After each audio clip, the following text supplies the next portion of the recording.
నా పేరు కల్లం బుల్లమ్మ అండి. ఏలూరు జిల్లా ఐటీడీఏకేఆర్పురం బుట్టైగూడెం మండలం నుంచి వచ్చానండి. నేను 2016 సంవత్సరంలో చిరుధాన్యాలతో బిస్కెట్లు తయారీ నేర్చుకున్నానండి. అంతకుముందు మేము మిషన్ కుట్టేవాళ్ళము, పొలం పనికి వెళ్ళేవాళ్ళమండి. 2016 సంవత్సరం ప్రభుత్వ ఆఫీసర్లు వచ్చి మీకు సిరిధాన్యాలతో బిస్కెట్లు తయారు చేయించడానికి నేర్చుకుంటారా అన్నారండి. మేము నేర్చుకున్నామండి. నేర్చుకుని హాస్టల్ పిల్లలకి స్నాక్స్ పెట్టేవాళ్ళమండి. మల్టీగ్రెయిన్ బిస్కెట్లతో స్నాక్స్ పెట్టేవాళ్ళమండి. అయితే గత ప్రభుత్వంలో ఈ హాస్టల్ పిల్లల స్నాక్స్ ఆపేశారండి. అయినా మేము దాన్ని వదిలేయకుండా దాన్ని అభివృద్ధి చెందిస్తూనే ఉన్నామండి. కాకపోతే ఇలా ఆపేసినందుకు మీరు మా మీద దయ ఉంచి మళ్ళీ మాకు అది అవకాశం ఇప్పించవలసిందిగా కోరుచున్నామండి.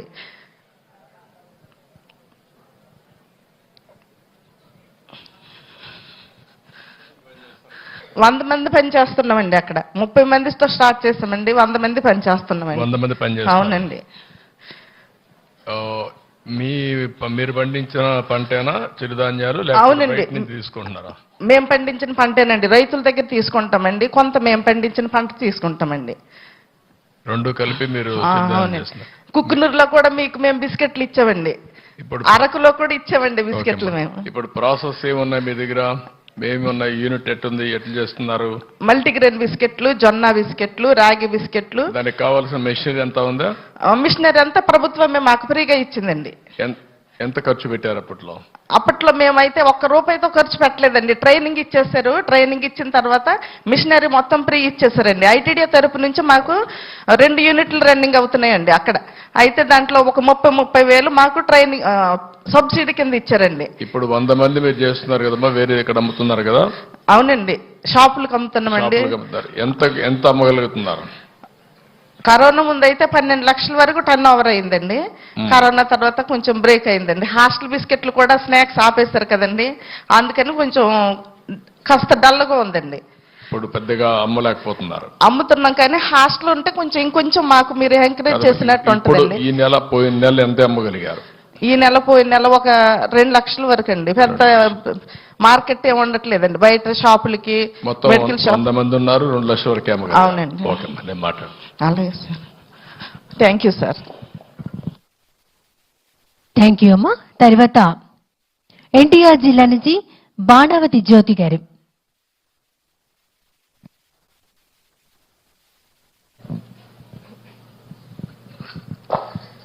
గౌరవనీయులైన ముఖ్యమంత్రి గారికి, అలాగే స్టేజ్ మీద ఉన్న పెద్దలకి, అధికారులకి, మా ఆదివాసులందరి నిమిత్తం మీకు నమస్కారాలు చెల్లిస్తున్నాను. నా పేరు జ్యోతి అండి. నేను లంబాడీ జాతికి సంబంధించిన అమ్మాయిని. మాది లలితా గిరిజన మహిళా మండలి ఆర్గనైజేషన్ విజయవాడలో ఉందండి. ఆ సంస్థ ద్వారా మేము 1996లో స్టార్ట్ చేశాము. 1997లో ఎస్టీ కార్పొరేషన్ ద్వారా లోన్ తీసుకొని ఒక 8 మిషన్లతో మేము స్టార్ట్ చేయడం జరిగింది సార్. సో అక్కడ స్టార్ట్ చేసిన తర్వాత ఎస్టీ కార్పొరేషన్ ద్వారానే ST school uniforms stitching orders అనేవి మాకు ఇచ్చారు సార్ ట్రైబల్స్కి.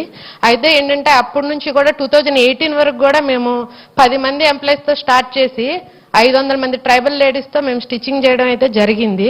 అయితే 2018 నుంచి అయితే ఎటువంటి యూనిఫామ్స్ అనేవి మాకు రాలేదు. సో అలాగే 500 మంది మహిళలు అనేవాళ్ళు మళ్ళీ యథావిధిగా ఫ్రూట్స్ అమ్ముకోవడానికి, పొలం పనులకి అనేదే వెళ్తున్నారు సార్. అయితే 2014 నుంచి మేము ట్రైనింగ్ ప్రోగ్రామ్స్ అనేవి చేస్తున్నాం. మీ ఆధ్వర్యంలో మెప్మా, ఏపీఎస్ఎస్డిసి ద్వారా 1000కి పైగా ఏజెన్సీ ప్రాంతాల్లో ట్రైబల్స్కి మేము ట్రైనింగ్ ఇచ్చి వాళ్ళకి జీవనోపాధి కల్పించాము. సో మేము 2019 నుంచి ఎటువంటి ట్రైనింగ్ ప్రోగ్రామ్స్ అనేది మేము చేయట్లేదు. సో మీ ద్వారా మేము ఇంకొంతమంది నిరుద్యోగ ట్రైబల్స్కి మేము ట్రైనింగ్ ఇవ్వాలని అనుకుంటున్నాం సార్. అలాగే 500 మంది మహిళలకు కూడా మేము ఏదోటి స్టిచ్చింగ్ వర్క్ అనేది మా ద్వారా చేయాలని మేము అనుకుంటున్నాం సార్. మరి మీ సహకారం మాకు ఉండాలని కోరుకుంటున్నాం సార్.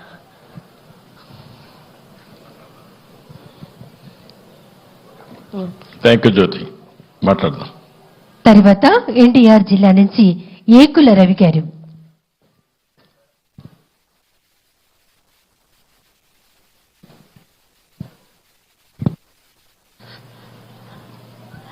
ప్రపంచ ఆదివాసీ దినోత్సవానికి విచ్చేసిన గౌరవనీయులు ముఖ్యమంత్రి చంద్రబాబు నాయుడు గారికి నా హృదయపూర్వక ధన్యవాదములు సార్. ఇక్కడికి వచ్చిన ఆదివాసీ బిడ్డలందరూ కూడా నా హృదయపూర్వక ధన్యవాదములు సార్. నేను ఎన్టీఆర్ జిల్లా అదేనా? యానాది కమ్యూనిటీస్. ఎన్టీఆర్ జిల్లా కౌలూరు గ్రామం జీకొండ్రు మండలం నుంచి వచ్చాను సార్. నా పేరు రవి. నేను యానాది కమ్యూనిటీ నుంచి వచ్చాను సార్. సార్ మా యానాది జాతిని ఎక్కడా కూడా గుర్తించట్లేదు సార్. తమ ప్రభుత్వంలోనే మాకు 35 ఇల్లులు మీరే శాంక్షన్ చేశారు సార్. మరి రోడ్లు కూడా మీరే శాంక్షన్ చేశారు సార్. మాకు ఎటువంటి జీవన ఆధారం కోసం చాలా ఇబ్బందులు పడుతున్నాం సార్. మా జీవన ఆధారం వచ్చేసి చేపల వేట సార్. మాది చేపల వేటకి సంబంధించిన మాకు ఎటువంటి సబ్సిడీ లోన్ కూడా గత ప్రభుత్వంలో మాకు ఎటువంటి కూడా అందలేదు సార్. మీరు మాకు ఆ సబ్సిడీ లోన్లు ఇప్పించగలని కోరుకుంటున్నాం సార్. సార్ చుట్టుపక్కల 5 గ్రామాల్లో కూడా నేను డిగ్రీ చేసి ఉన్నాను సార్. కానీ నేను ఇప్పుడు చేపలు పట్టుకొని వ్యాపారం సాగుతున్నాను సార్. ఎటువంటి ఉద్యోగం లేక నేను చాలా ఇబ్బందులు పడుతున్నాను సార్. ఇక్కడ మా కౌలూరు గ్రామంలోనే చేపలు పట్టుకొని వ్యాపారం చేసుకుంటాను సార్. ఎక్కడ చేస్తున్నా? కౌలూరు గ్రామం సార్. అక్కడ మైలవరం. అక్కడ ఏముంది? అక్కడ రిజర్వాయర్ ఉందా లేదంటే చెరువు ఉందా? లేదు సార్, చెరువు సార్. మా నాన్నగారు వీళ్ళు మాత్రం కృష్ణానదిలో వేటాడుతూ ఉంటారు సార్. వాళ్ళకి కూడా పడవలు ఇవన్నీ ఏమి సబ్సిడీ లోన్ల ద్వారా ఏమి రాలేదు సార్. మాకు ఈ సబ్సిడీ లోన్ ద్వారా పడవలు వాళ్ళు కల్పించారు సార్. సార్ మాకు అంటూ చదువుకున్న వాళ్ళకి ఎటువంటి కూడా గుర్తింపు లేక ఉద్యోగం లేక చాలా ఇబ్బందులు పడుతున్నాం సార్. మాకు ప్రత్యేక యానాది కార్పొరేషన్ కల్పించాలని కోరుకుంటున్నాం సార్. చదువుకున్న వాళ్ళకన్నా ఉద్యోగాలను వస్తాయని ఆశపడుతున్నాం సార్. మీ ప్రభుత్వంలో ఇది సాధ్యం అవుతుందని మేము ఆశపడుతున్నాం సార్. మాకు ఎక్కడ సహాయం చేయగలరు? Thank you. మంచిది రవి, నేను మాట్లాడు. థ్యాంక్ యూ అండి. తర్వాత వీడియో కాన్ఫరెన్స్ ద్వారా గౌరవ రాష్ట్ర ముఖ్యమంత్రి వర్యుల ఇంటరాక్షన్ కార్యక్రమం పార్వతీపురం మన్యం.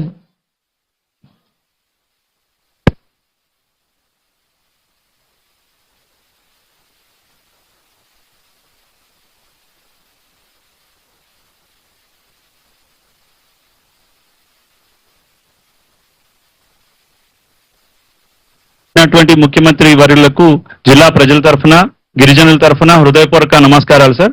ప్రపంచ ఆదివాసీ దినోత్సవ శుభాకాంక్షలు సార్. ఈరోజు ఈ కార్యక్రమాన్ని మన్యం జిల్లాలో మేము జరుపుకుంటున్నాం సార్. ఇక్కడ ఎస్టీ కమిషన్ చైర్మన్ గారు మరియు గౌరవ ఎమ్మెల్యే గారు కూడా ఇక్కడ హాజరయ్యారు సార్. మా గిరిజన ప్రాంతం చాలా ప్రకృతి రమణీయతకు మరియు గిరిజన యాస భాష సంప్రదాయాలకు పెట్టినిల్లు సార్. ఈ గిరిజనులు ఈ కార్యక్రమంలో మీరు భాగస్వామ్యం అయినందుకు థ్యాంక్ యూ సార్. అండ్ ఇక్కడ మాతో మాట్లాడడానికి మీరు ముందుకు రావడం మాకు చాలా సంతోషం సార్. ఈ కార్యక్రమంలో మీతో మాట్లాడడానికి సీతంపేట మండలానికి చెందినటువంటి ఒక గిరిజన మహిళ సార్ సవర తులసి అనే వారు మీరుతో మాట్లాడుతూ అంటున్నారు సార్. మీరు అనుమతిస్తే.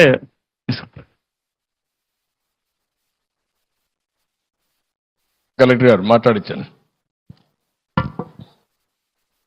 సార్. నా పేరు సవర తులసి సార్. మాది సీతంపేట మండలము వాబ్ విలేజ్ సార్. మా ఇంట్లో 6 ఉంటున్నాం సార్. ముందుగా మీకు చాలా రుణపడి ఉంటాం సార్. కృతజ్ఞతలు సార్. 1వ తేదీ కల్లా మా మామయ్య గారికి పెన్షన్ అందుతుంది సార్. చాలా ఆనందంగా ఉంది సార్. మా కుటుంబం మొత్తం మీకు రుణపడి ఉంటాం సార్. అలాగే నేను 10వ తరగతి వరకు చదువుకున్నాను సార్. మీరు ప్రోత్సహించిన తోటే పొదుపు అనేది మేము చేసుకుంటూ డ్వాక్రా మహిళల ద్వారా నేను ఒక 20,000 రూపాయలు తీసుకొని కోలు తర్వాత వచ్చి మేకలు కొనడం జరిగింది సార్. నా కుటుంబంకి అది చాలా ఆదాయంగా ఉంది సార్. అలాగే నాకు కొండపొడి పట్టా కూడా ఉంది సార్. కొండపొడి పట్టాలోట వ్యవసాయం చేస్తున్నాను సార్. కొండ వ్యవసాయము. అందులో కొద్దిగా సిరిధాన్యాలు కూడా వేసుకుని పండిస్తున్నాను సార్. మాకు సిరిధాన్యాలతో పాటు ఒక పంటకి మాకు సంబంధం ఉంటుంది సార్. ప్రతి పంటకి 10 పండగ మేము చేసుకుంటాం సార్. మాకు సాంప్రదాయాలు ఉంటాయి సార్. ఇవన్నీ గౌరవించుకొని మేము ముందుకు వెళ్తున్నాం సార్. అలాగే మా ప్రాంతంలో ఎక్కువ శాతము మనలాంటి మహిళలు మొత్తము గ్రామాల్లో ఉండిపోతున్నారు సార్. సరైన రహదారులు అవన్నీ ఉంటే వాళ్ళు కూడా వచ్చి మాకు ఐటీడీలో స్కిల్ డెవలప్మెంట్ కోచింగ్ సెంటర్ ఉంది సార్. అందులో మాకు మంచి స్కిల్ అనేది నేర్పుతున్నారు. కానీ అంతకన్నా ఫుడ్ ప్రాసెసింగ్ సంబంధించిన కోచింగ్ సెంటర్స్ వల్ల అయితే మేము ఆ ఫుడ్ని వాల్యుయేషన్ చేసుకుంటూ మంచి ప్యాకింగ్ చేసుకుని మేము మంచి షాపులకి ఇచ్చుకుంటూ లేదనేసంటే మీ అనుసంధానంలోనే ఏదైనా మన స్కూల్కి మంచి ప్రోత్సాహన మంచి ఆహారం అందివ్వమని ఆహారం మేము అందివ్వగలం సార్. మరియు సీతంపేటలో మీ ఆదేశాల మేరకు నిర్వహించిన ఏదైతే హాస్పిటల్ ఉందో సార్, ఆ హాస్పిటల్ మీ ద్వారానే ఇప్పుడు మళ్ళీ ప్రారంభం కావాలని మా గిరిజనులు అందరం కోరుకుంటున్నాం సార్. అది సగం పూర్తయి సగం ఉండిపోయింది సార్. దానివల్ల మా గిరిజన ప్రాంతంలో ప్రజలందరూ సగం దూరం వెళ్ళేసి కొద్దిగా అనారోగ్యంతో గురయ్యి మళ్ళీ వస్తున్నారు సార్. హాస్పిటల్స్ అన్ని ఇవన్నీ చాలా దూరం ఉన్నాయి సార్. వైజాగ్, తర్వాత పాలకొండ, ఇటు పార్వతీపురం మాకు చాలా దూరం అవుతుంది సార్. ఒకసారి అది మీ దృష్టిలో చూడండి సార్ ప్లీజ్ సార్. అలాగే మా ఎస్టీ మహిళల మందరమును ట్రైకల్ లోన్స్ వల్ల కొంత మేము లోన్ తీసుకొని మేకలు తర్వాత ఆవులు పెంచుకొని వాటి ద్వారా ఆదాయం సమకూర్చే వాళ్ళం సార్. ఇప్పుడు అలాంటి లోన్స్ ఏవి లేవు సార్. అవి ఉంటే కొద్దిగా చూడండి సార్ మాకు. అలాగే వ్యవసాయ పద్ధతుల్లో కొన్ని యాలియేషన్ చేస్తున్నాం సార్ వీడియో వేకే ద్వారానా. అటు కూడా మంచి బ్రాండింగ్ అన్ని చేస్తే మా దగ్గర ఏదైతే మంచి పసుపు ఉంది సార్ మా దగ్గర ప్రాంతంలో అది కుర్కుమిన్ శాతం ఎక్కువ ఉంది. ఆ కుర్కుమిన్ శాతంతో ఉన్ని పసుపుని మంచి యాలియేషన్ చేస్తే మంచి ఆదాయం వస్తుంది. దానివల్ల మా మహిళల మందరమును కుటుంబంతో నడిపేది మహిళే కనుక బాధలు అనేది మహిళ తెలుసును కనుక మీరు అందరూ అలాంటి వాల్యుయేషన్ ని ముందుకు తీసుకెళ్తారని, మరియు మా ఆదివాసుల తాలుగా పంటలు సాంప్రదాయం అవన్నీ గుర్తించి మొట్టమొదటిసారిగా తమరొచ్చే మాకు ఆదివాసుల దినోత్సవం ఇంట్లో జరుపుకోకుండా అందరం కలిసి ముందు జరుపుకోవడానికి అవకాశం ఇచ్చిన మీ పెద్ద మనసుకి మా ఆదివాసులు అందరమును శిరస్సు వంచి నమస్కరిస్తూ ప్రత్యేకంగా ఆదివాసుల తరపున ఆదివాసుల దినోత్సవం శుభాకాంక్షలు తెలియజేస్తూ ఈ అవకాశం ఇచ్చినందుకు ధన్యవాదాలు తెలియజేస్తున్నాను సార్.